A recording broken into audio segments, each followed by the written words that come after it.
Welcome to another exciting episode of In the Den with MusaMajic. I'm MusaMajic here, and today I have an artist who's a little bit different than the hip-hop artists I've interviewed in the past.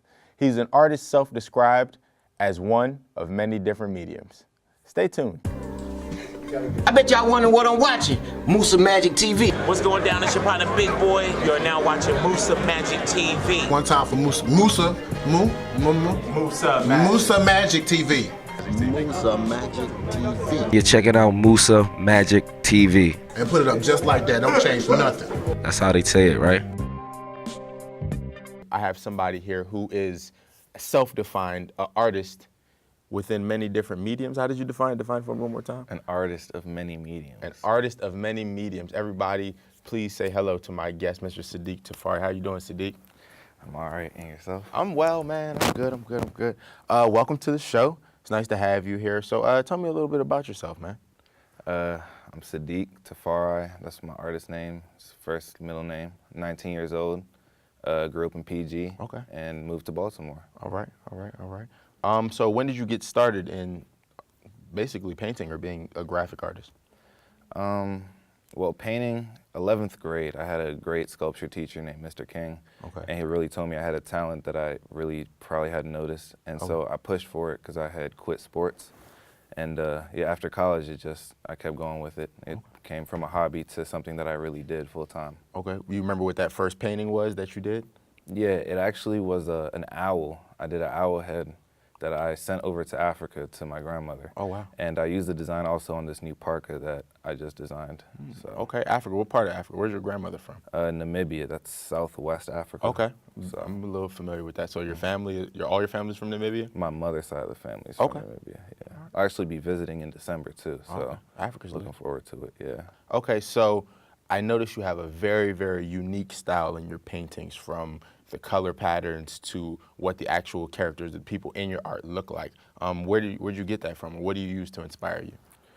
Well, honestly, when I first started painting, I knew that if anything was gonna come of it, I had to develop my own style, my own way of seeing things. So the way I had to think of it was each canvas is like a little portal into your mind, like a window into your mind. So what I had to do was really consistently work on getting images from my mind onto paper. That's where, you know, a lot of artists have the creative blend in their mind, but they can't put it down on paper. So I had to, it just came with practice, honestly. Definitely. Repetition. Okay, so can you see your art currently transforming itself? Like, are you growing with each painting? Do you like your older paintings better? I actually look back at a lot of my old paintings and I hate them. Okay. Because I see things I would have done a lot differently. A lot of them actually I paint over. Okay. I'll reuse canvases because they're really big, so it doesn't make sense to just leave them around if they're old and I don't like them anymore. So, but all my paintings are forever changing. Like if they don't sell, you know, as quick as I think they will, then like they're always changing until they sell, because my thoughts are always progressing. They're always getting better. Okay. So yeah, that's how that goes. All right, I know you may not be able to tell me too much, but what is your creative process like when you have an idea and you're ready to go create a parka, a new painting, a design for anything of that matter? How do you get started? Well, because I make a lot of different products, I don't necessarily have time to think as I'm trying to create something. So what I'll have is like days where I'll strictly draw on canvases. So I'll bust out like maybe 20, 30 different drawings or painting concepts, and I'll put them to the side. And then the rest of the week, I'll work on just busting those out. So I'll already have them drawn down. I just need to come up with the color scheme and all sorts of things like that. So in time, like for time and stuff like that, I have to do it that way, and that's really my creative process. Okay. And when did you really realize that you were talented, or this is something that you were really good at and you were just ready to put your all into it? I hate to admit it, but it was with social media, honestly. Okay. I had a little bit of Twitter buzz from like high school popularity or whatever, but people started to see it on Twitter and it got retweets, favorites, all stuff like that. And people were telling me like, yeah, I'll buy this art. And I was thinking like, if I can make good money on this art and I'm good at it and I could keep getting better at like an accelerated rate, then, you know, there's nothing that could stop me in art. So I just kept going with it. Yeah, that's definitely dope. Do you feel as though after, I guess, quote unquote, selling your art, do you think that it hinders the creative, I guess you want to say, the creative ability of your art, if that makes any sense? Because a lot of people say once you put a business behind your art, it kind of diminishes the quality. Some people would argue that, depending on the art form, like hip hop. How do you feel? Well, I have to live, you know what I'm saying? I have to keep making more art, and the only way I can get more materials, more ideas down is to sell the current ideas I have. So I have to keep progressing. I have to keep my studio cleared out of art. I have to keep selling in order to make more.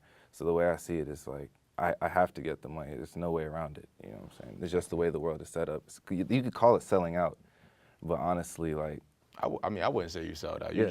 You got to feed yourself, man. You got to I mean, on top of, I want to produce a lot of paintings in, you know, as short amount of time as possible. And the only way I could do that is to have a ready supply of materials. I have like hundreds of canvases in my house, but I couldn't get those unless I sold all the paintings that I've already made. Okay. So. All right. Most people who actually pride themselves in their creative things, their creative thinking, they always have somebody who they look up to or they admire, somebody who they just think has some of the greatest art or creative substance, period. Who do you look up to as far as being a creative goes? It doesn't necessarily have to be somebody who is a visual artist. I actually have two artists. They're both alive too, Okay. and I know one of them personally. One is Delano Brown. I'm Okay. sure I've heard of him. He paints all the roses and stuff. Yeah, we had a cool encounter where he came over and had like a slight tattoo party at my house a few weeks ago, and he gave me a few tattoos on my leg. You know what I'm saying? So Do you have, or I was going to say, do you have one of the Yeah, tattoos? I have Can we both. see one of the tattoos? I have both tattoos already right here, Oh, wow. and one right here. Oh, if you could stand up and kind of get that in the shot, it's pretty dope. Oh, wow. Definitely, definitely cool. So what's your relationship like with Delano Brown?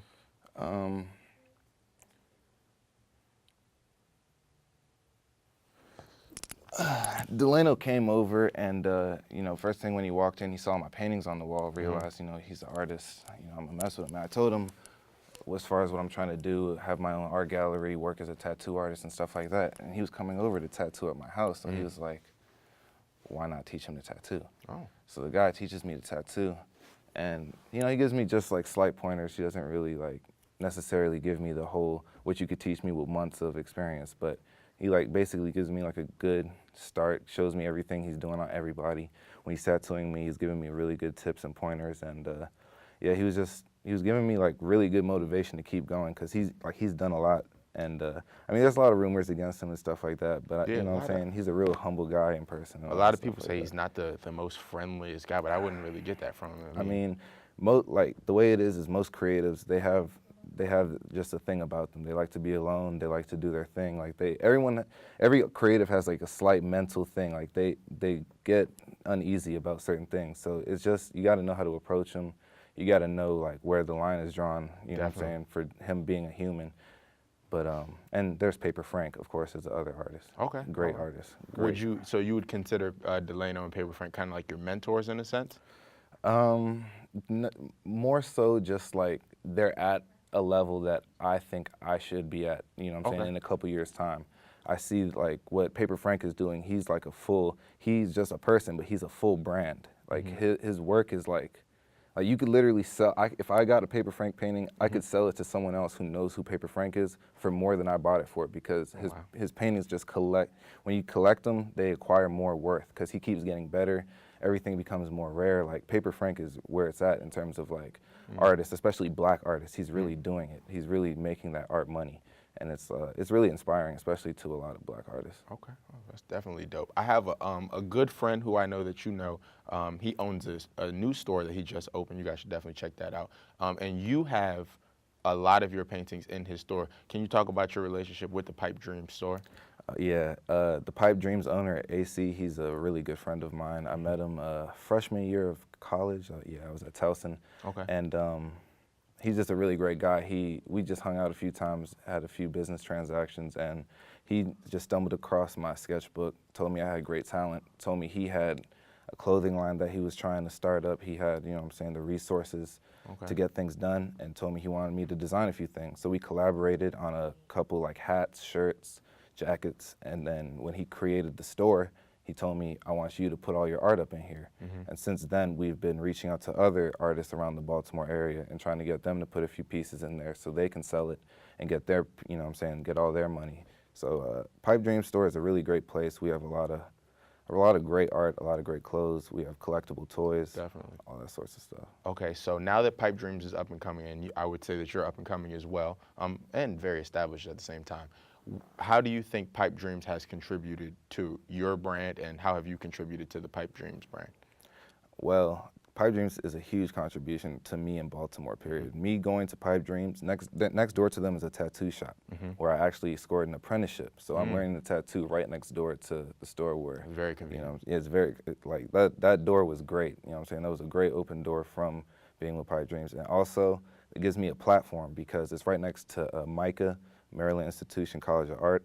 So you have a lot of young kids, you got a lot of professors who will come through and tell me, you know what I'm saying, wow, your art is great, blah, blah, blah, I can't believe you're, blah, you know what I'm saying? They say a bunch of great things, buy some art, all that sorts of stuff. But at the same time, because I put most of my art in there, when people walk past the store, they see all my hand-painted shoes in the window, they see all my prints, they see all my paintings. So I do contribute to the store because I know I draw in a lot of the customers just based on my art is right there in the window as soon as you walk up to the store. So, I mean, it's a healthy relationship, and it's probably going to be long-term. Okay, all right. So what would you consider your best body of work, and what's your favorite body of work? I know they may differ, so. Well, I have a new, I wouldn't call it a series, but I have a new like train of thought where I had a son with my mind. So I created a little boy, a character who in my mind, that's what my son would look like if I were to have a son in real life. But obviously I'm too young to have a son in my mind. So I created a son because, you know what I'm saying, I'm in love with the thought of like life and growth. Like it's extremely like interesting to see something, you know what I'm saying, like palm size grow to be something so like intelligent, so like experienced. So the idea behind it is I'm gonna paint him growing up, you know what I'm saying? And as he grows up, the paintings will differ. So right now he's into like adventurous things. He's a curious kid. He's learning like near-death experiences, all sorts of things like that. As he grows up, he's gonna get into like more political type things, and the art is gonna change with it. But that's gonna come from me growing as an artist as well. So with his growth comes my growth as well. So it was kind of to accelerate my growth as an artist and get me motivated and inspired to create more. Because with him, it's like, it's repetition. Like I know how to draw his face, I know how to draw his body, I can make gestures, let him do anything that I want to do. So it's really easy to create new concepts with him. So that's what I'm on right now, and I love it, honestly. That's very, very dynamic. So he's like your own brainchild of the sort. What's the collection called? He's Bash Burgundies. Okay, Bash Burgundies. Yeah, burgundy, as most people like refer to the color, is my favorite color. That's a good so color. my dad pronounces it Burgundies, and it always stuck with me. So I call him Bash Burgundies. Who is your favorite hip hop artist in the genre? Not necessarily a rapper, just whichever creative in the genre is your favorite artist. It's a really tricky question, but currently, it's probably gonna be Key. Ooh, It's probably gonna be Key. tell me why. I've been following Key since back in the day, honestly, probably like 2011. Okay. I started following him, maybe 2010, I don't know. But I really been messing with him for a long time, and to see him like blow up now, and he hangs out with a bunch of artists that are like, that I look up to too. So I really mess with Key, honestly. Okay, all right. Key is definitely dope. What about Key's specific style interests you? He made a song called like we do what we want and they hate it, something like that. And I feel like that like describes his whole style. Like he's always done what he wants. His music has always just sounded good, although, you know what I'm saying, he might not be saying like the most decent things in the eyes of many, but you know, like he's always just done him, honestly. He's kind of like a Currency in his own way, you know what I'm saying? Currency has always done his own thing. He's made like I don't even know how many projects Currency has made, and you know what I'm saying? It's all him. He switched up his style like within his like parameters, but that was always Currency. You know what I'm saying? Very true. A lot of people say the creativity in hip hop has died. For the most part, all the trap rappers want to sound like Future, and everybody else is just all over the place. How do you feel about the creative state of hip hop right now? Well, honestly, the way I see it is a lot of people describe, like, even with life, like, everything's a cycle. So it's like there's only so many things they can do in terms of, like, coming, like, out of the box with stuff. Like Young Thug, for instance, like, he's way out of pocket with with everything he's done, Definitely out of honestly. pocket. Definitely out of pocket. Like, he's out of the box, but he's also out of pocket. But this man is, you know what I'm saying, he's at the top right now. Like, he's killing the game. This man is taking pictures with stacks of money longer than And me. lavender dreadlocks. Right, like this man is killing it right now. But he's out of the box, you know what I'm saying? So it's like he's really creative in his own way. Okay. Travis Scott, like, he doesn't, like, all of his songs are straight, like, hooks, but, like, in his own sense, like, he's really creative because he's like a mystery. Like, you don't really know Travis Scott. Like, who is he? Like, what is he? Like, what is he like? Nobody really knows. And I think his sound is like a step ahead of what everybody's doing. Granted, he has a trap influence, he has the hip hop influence, but it's the different, or sonically, the sound is like something we've never heard. How do you feel about the Yeezy season 1 and 2? I know it's a big topic of discussion in the fashion world right now. I went to the showings for those, actually. Okay. Yeah, they were pretty, honestly, like, Kanye is a genius in his own way. Like, I really mess with Kanye and the concepts he has, and I really like the color scheme of both lines and seasons. So, like, I personally like it. A lot of people will say stuff like, oh, they're dressed up like vagabonds, and, like, look at what are they wearing, looking like they just came out of war or something. But honestly, I kind of like it. I think that's what he was going for. It's it's really creative. Like if you think about it, really look at it. It's not something you're gonna find many places else. Like, but I'm personally into it. What I like about Kanye is I think that with everything he does, he kind of dictates what's gonna happen after him. So, like, he'll come out with 808s and Heartbreak, and now everybody wants to sing on their tracks or make sadder songs. I think he kind of paved the way for Drake. So with this Yeezy season, I think that he's kind of paving the way for kind of a new style or a wave of style that's going to be ushered in by the younger kids, because we definitely follow more than the older people in the world. Kanye says it himself in his interviews, like, he doesn't like things being exclusive. Like, all of that stuff with shoe releases and, like, certain number of pairs and quick strikes, all that stuff, he doesn't like that. What he wants is to bring, like, these high-end fashion concepts, quote unquote, and bring them to people who, like, everybody can wear it, basically. He wants everybody to be high-end fashion. Like, you know what I'm saying? That's what he wants. He wants everyone to follow in his footsteps. He wants to be like a god, you know what I'm saying? Jesus. He wants people to follow in his footsteps. It's really just that's what he's about. I definitely agree. Could you see yourself starting your own fashion line? The Burgundy line? Burgundy season 1. Fashion lines are really tricky, honestly. Yeah. Like, they're really, really tricky. Like, mass production, it gets it gets nasty when you do mass production. And honestly, like, I like what I have now where I just design, like, I design clothes, but I design it for Pipe Dreams. Like, I'm not Pipe Dreams necessarily, you know what I'm saying? That's his clothes. I'm just a designer for a lot of the pieces. But like, me owning my own line and stuff like that, I don't think it's something that I really want to do. I'm more into, like, I personally like exclusivity. Like, I love people, like, things being exclusive. So what I like to do is, like, maybe have 5 shirts total for a design. When those sell out, that's it. Those 5 people in the world, they were on top of it. They knew to get it, you know what I'm saying? So that's more along the lines of what I want to do in terms of, like, clothing collectives, but the whole line it's probably not in my future. I mean, it's not for everybody, but I definitely think you have the potential to do that. Do you want to mass produce your paintings, or are you trying to follow the exclusive route on those as well? Right now, I'm really sensitive about the paintings because a lot of people, they like prints. Prints are the new thing in art, so you have a lot of people like who do, like Marcus Prime, he does these really nice Copic marker drawings and will sell prints $20 a piece. You can frame them. They're nice 14-inch pieces. You can hang them just like canvas paintings, but it's not something I want to do where I scan my paintings in and have them produced as prints, because it'll really just decrease the value, at least in my eyes, of the original piece, because now the buyer of that painting has to share, like, the ownership of it with whoever else has a print of that painting. And that's, to me, that's, you know what I'm saying, it takes away from the value of it. So that's also something I don't like to do. But I will mass produce drawings, you know what I'm saying, marker drawings, stuff like that. But original paintings on canvas are just for canvas. Okay. And last but not least, I want to know, how would you describe your style as an artist? What are some adjectives or some words that will pinpoint how you are as an artist, from your creative process to your physical works to the after effects or how you release it? How would you describe yourself? Well, from what I'm told, I run it like a business. I run it like a brand, a small brand, because I do everything myself. I don't have assistants or anything like that. But that's how I run it. As far as my body of work, I try to keep everything extremely clean. Some people would describe it as like new school, especially in like the tattoo world. That's really where it comes down to, clean and mostly new school, I suppose. But I'm expanding my style and trying to get into more like portraits, stuff like that, and really work on more skill. Because to me, like, ideas sell, but you know, skill will really enhance it. So. Definitely.